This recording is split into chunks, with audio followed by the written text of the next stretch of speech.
Bonsoir à tous et bonsoir à toutes. Voilà, donc ce soir on va monter, alors chacun monte à sa façon, ce qu'on appelle l'oreille de lièvre, mais l'oreille de lièvre c'est un grand mot. Beaucoup de gens, il y a beaucoup de modèles, chacun le monte un peu à sa façon. L'oreille de lièvre, quelle qu'elle soit, on peut la monter en nymphe, on peut la monter, voilà, donc ça, chacun la monte un peu à sa façon. Oui, donc comme je vous disais, donc chacun monte l'oreille de lièvre un peu à sa façon, chaque monteur connu. Il y a plusieurs versions, soit on la monte donc en nymphe, ça on peut monter, en sèche particulièrement, voilà. Donc on trouve très fréquemment ce montage de l'oreille de lièvre. Voici à peu près deux modèles équivalents.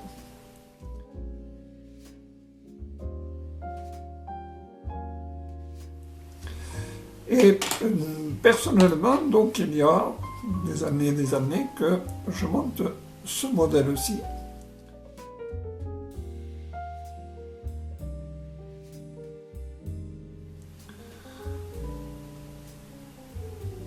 En sèche, et qui est un modèle que je me sers en fait en sèche toute l'année.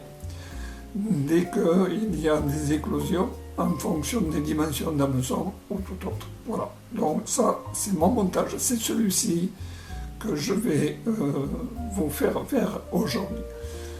Très bon résultat dans l'ensemble toute la saison. Ça représente tout et rien, mais à la fois plus une émergente qu'autre chose. Alors pour ce faire, qu'est-ce qu'il nous faut? Ah ben, pas grand-chose, si ce n'est donc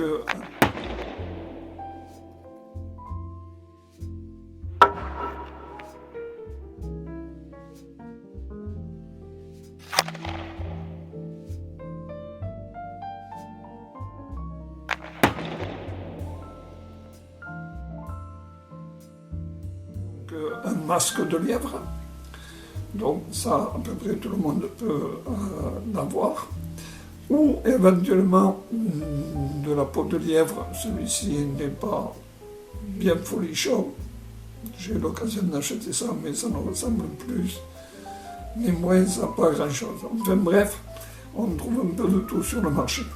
Le masque de lièvre c'est celui que je me sers le plus, et c'est avec ça que je le monte. Néanmoins, maintenant, donc, on récupère pas mal d'oreilles de chevreuil, avec lesquelles on peut faire ce montage aussi. Perso, je préfère toujours rester dans le traditionnel masque de lièvre, oreille de lièvre. Bon, voilà, pour moi, ça a toujours été depuis 40 ans, et puis voilà. Donc, moi, je reste traditionnel à mes montages. Voilà, donc... il ne faut pas grand-chose, si ce n'est après, donc bien sûr, pour cercler, ben, il nous faut un petit fil de fer, comme je dis, juste un côté doré or, voilà. Moi je me sers, c'est un vieux machin qui date depuis des années, on s'en sert très peu et finalement, voilà, ça sert toujours quand je monte mes vieilles mouches. C'est toujours avec de vieux ingrédients que l'on peut retrouver. Alors regardez, sur certains sites, on peut arriver à trouver un peu le similaire de ceci. C'est des anciennes bobines qui sont super intéressantes. On en trouve pas mal sur un certain site que tout le monde connaît. Ensuite, donc, voilà, ben, tout simplement de la poix. Pas grand-chose, mais il en faut aussi, pour faire un nubie. Et voilà, et on va commencer tout simplement avec un hameçon de 16. Alors, personnellement, celle que moi, personnellement, je pêche le plus souvent, c'est un hameçon de 18. Là, pour l'occasion, je me monte sur un hameçon de 16. Mais un hameçon de 18, pour moi, c'est le plus prenant. Ça reste dans comme je le dis toujours, j'aime bien pêcher assez petit et assez fin. Ça donne l'occasion de laisser la chance à ma truite de pouvoir s'en tirer aussi. Le plaisir de la remettre à l'eau après, mais bon, je considère qu'elle a droit aussi à sa chance au départ. Voilà. Donc, pour ce faire, donc, eh bien, on va prendre simplement dans le masque de lièvre, je me sers de ces poils qui sont ici sur l'oreille ou éventuellement ceux-là pour faire les cercles. Alors, pour faire les cercles, donc j'ai préparé déjà, comme je dis, et moi j'appelle ça un tufette. Voilà, donc c'est simplement donc, les poils. Et surtout, enlevez bien le duvet, parce que sinon ça reste assez lourd. Et si on veut pêcher en sèche, il faut quand même qu'il n'y ait pas trop de laine ou de duvet, comme je dis souvent dans beaucoup de mouches. Voilà, donc ici, je vais le prendre en ce sens, voilà, comme ça. Voici à peu près, voilà, la longueur que je lui attribue, alors plus, moins, voilà, donc là je peux juste ce petit bout, rien du tout. Moi, cela me convient parfaitement pour avoir à peu près un bon posé. Une fois que l'on a fait ça, donc je garde mon masque à côté parce que je vais en avoir besoin. Je vais mettre donc ici attaché mon fil de cerclage dans lequel je fais un tour. Hop. Et je vais me préparer pour faire un dubi. Alors pour faire un dubi, donc je mets mon doigt, j'allonge mon fil, je reviens ici juste à la hauteur de là où je veux. Ah, ici, je vais passer dessous. Voilà. Et une fois que j'ai fait ça, je ne fais que tourner sur mon fil pour le serrer. Et ensuite, ben voilà, donc je continue en le tenant, parce que ça me permet de faire une tension lorsque je tourne en même temps. Je dis ça pour ceux qui démarrent dans les montages, c'est des petits détails, mais qui aident beaucoup à ne pas laisser tourner souvent les plumes ou les poils ou tout autre quand on fait un dubi. Voilà. Ici, donc, je vais m'avancer à peu près à la moitié de mon hameçon. Voilà, à peu près. Je vais donc mettre mon twister. Hop, voilà. Et je vais le laisser reposer. Donc ici, je vais couper de l'excédent. Alors, je fais avec celui-là parce qu'il y a un petit morceau de fil de fer. Hop.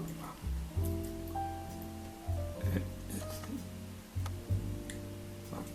Voilà. On finit d'arriver à peu près, on dit toujours, cette partie-là doit être équitable à 3 côtés, toujours pareil, ok.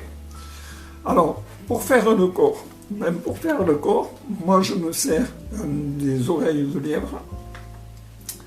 Alors, je me sers des oreilles de lièvre, des masques. Alors, ici vous avez un masque avec des oreilles de lièvre qui sont un peu plus foncées que ceux-là. Et donc, celles-ci sont légèrement plus longues. Personnellement, j'aime bien quand c'est plus court, comme celle-ci. Donc, souvent, pour mieux couper, il suffit simplement, avec un petit peigne, de les prendre, de les redresser, selon ce que l'on veut faire. Lorsque vous avez une petite pince, il suffit de prendre ce que vous voulez et ensuite vous allez le mettre sur votre dubi. Voilà. Donc ça c'est le principe de base. Souvent, moi depuis le début je le fais parce que j'aime bien trouver à peu près les poils longs, la longueur que je désire le plus. Donc voilà, je fais toujours pareil, ceci. Hop. Et là, donc, je vais prendre personnellement ce qui m'intéresse. Alors, voilà. Et ici, on coupe.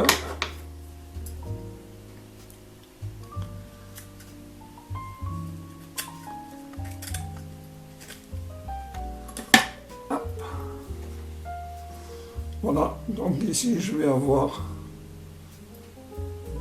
mes petits poils. Voilà. Que je vais serrer et en même temps, une fois de plus, je vais enlever cette petite bourre qui est dessus. Voilà. Donc, une fois que j'ai préparé ceci, je vais mettre un petit peu d'apport sur mon fil. Hop.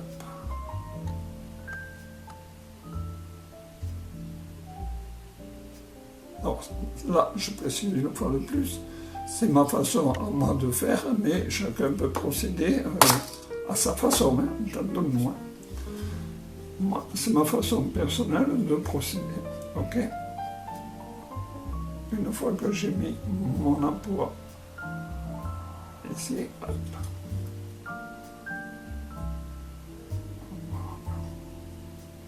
Allez, allez.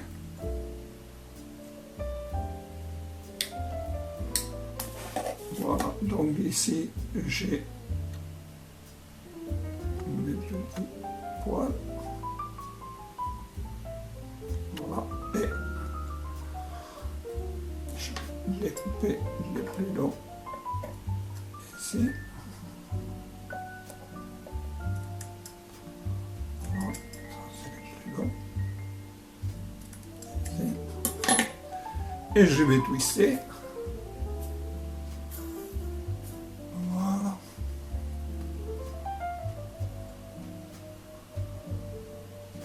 J'enlève toujours les poils les plus proches et les plus longs pour pouvoir faire à peu près, disons, un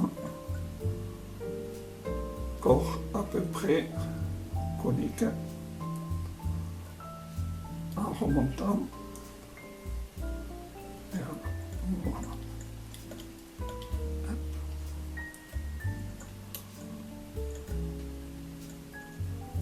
Voilà. Hop, quand j'arrive ici, on bloque. Alors, je fais ça souvent, mais pour bien le caler, je le fais tout un nœud avec mon dubi que je remonte là où je veux. Voilà, comme ça au moins il est calé là où je le veux, ni trop loin, ni trop en arrière. Une fois donc qu'on a calé notre dubi, on prend un sens contraire de ce qu'on a tourné les poils,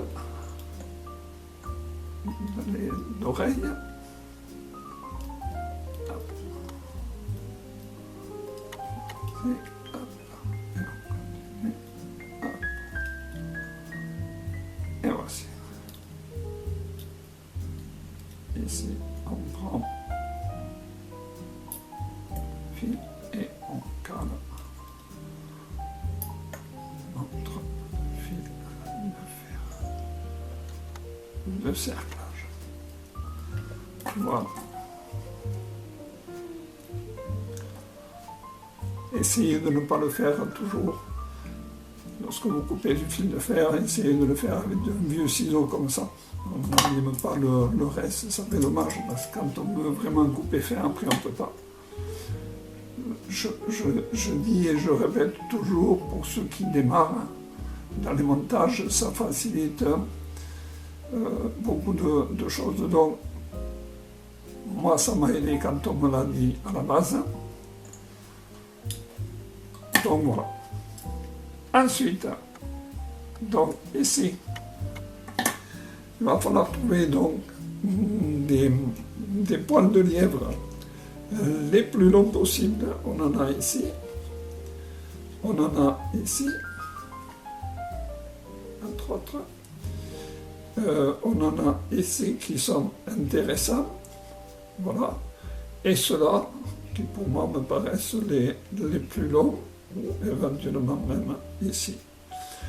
Parce que c'est avec ça qu'on va faire donc un sac à l'air. Alors, que je prenne donc ceci, on va préparer pour faire donc le sac à l'air. Alors, je vais essayer de couper.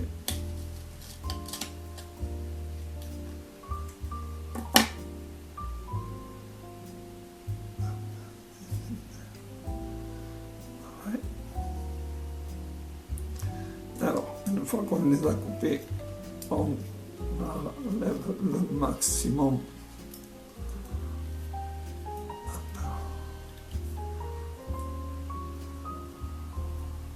de petits poils.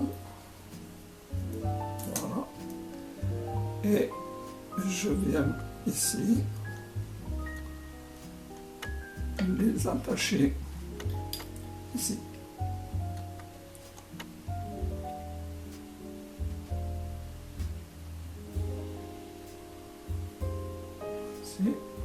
Alors, soit on met plus, dans l'occurrence, j'ai quand même mis pas mal. Je vais essayer de réduire un peu la voilure. Merci.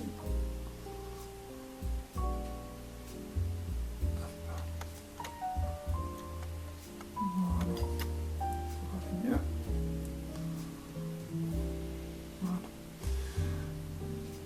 Ensuite, une fois que nous avons attaché ceci qui va revenir vers l'avant pour faire le sac à l'air, donc ici je vais couper tout ceci.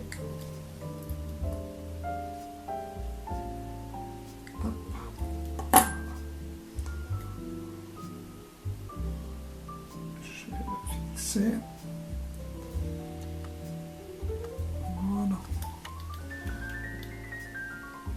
Voilà. Alors, maintenant, il ne me reste plus qu'à faire, si on peut dire, les pattes ou les ailes, selon comment on le considère. Donc, pour ce faire, il faut des poils pas trop longs, pas trop courts. Alors, moi, personnellement, j'avais un dubin. Voilà. Donc, là, j'avais préparé un dubin. Donc, simplement de poils de lièvre. Et là, je vais prendre une petite pincée.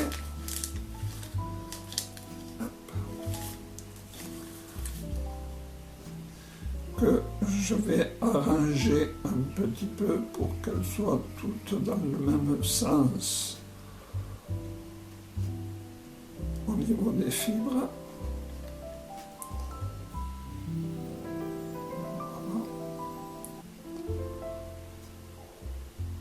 Voilà.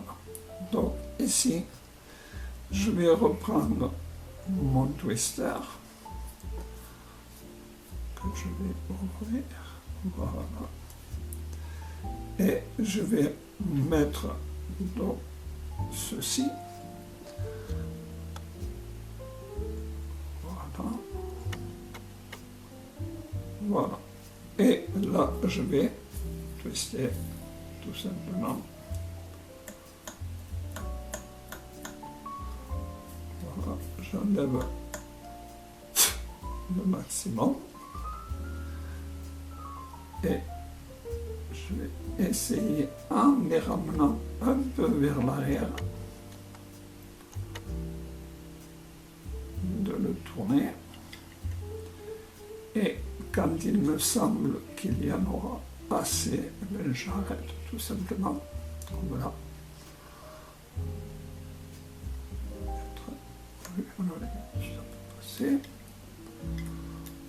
Voici. Une fois que j'ai mis ce qui me semblait être bon,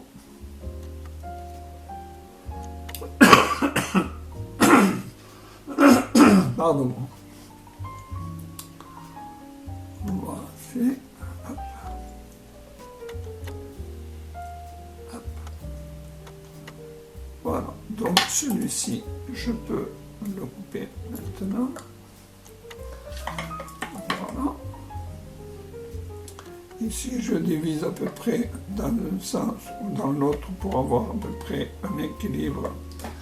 Et je vais prendre les fibres de lièvre qui étaient en attente et je vais le rabattre vers l'avant. Voilà. Hop.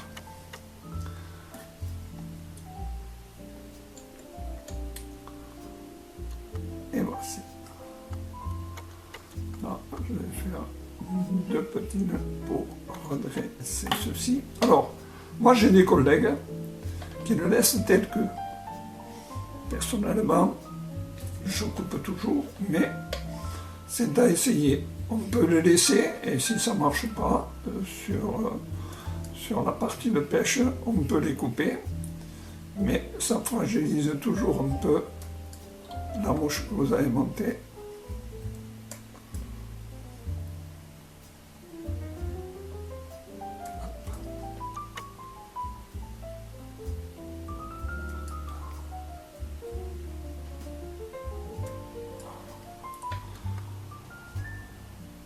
Toujours prendre son temps quand on veut faire quelque chose correctement, ne pas s'énerver, prendre son mal en patience. Et lorsque vous avez attaché, donc là, primordial, vous allez faire une petite tête noire. Alors, hop, bien serré. Et une fois que vous l'avez fait presque, vous faites un nœud.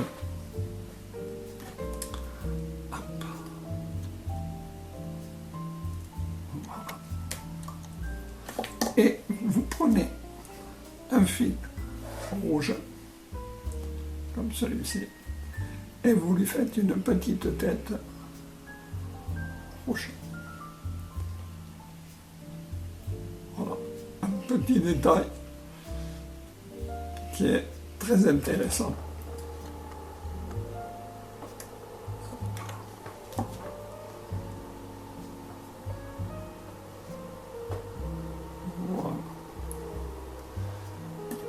Ici, un petit nœud.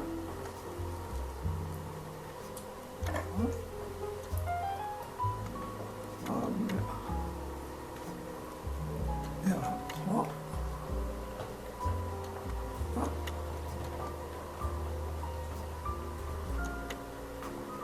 Voilà. Ok. On coupe notre fil, notre mouche, elle est montée.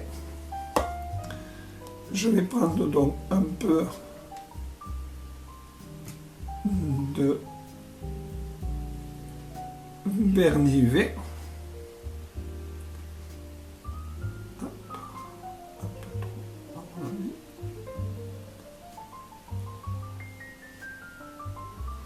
Voici, et je vais bien mettre tout autour.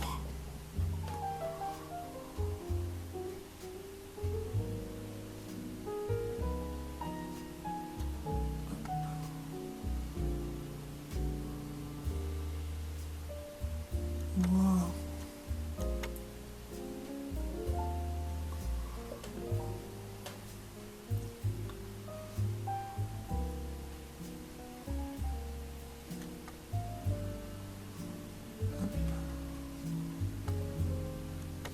Et voici. Voilà, un petit peu de lait.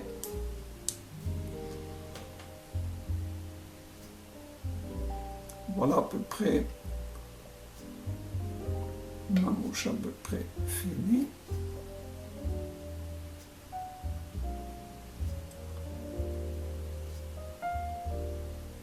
Voilà. Hop. Yes.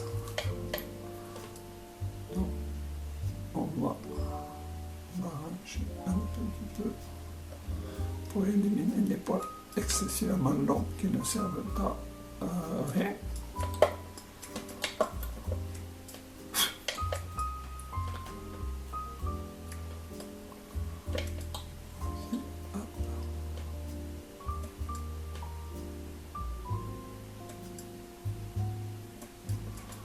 Voilà.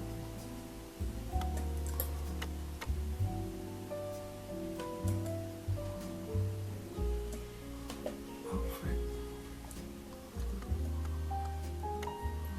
Voilà.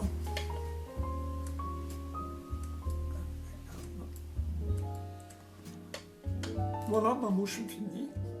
Alors,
oui, je voudrais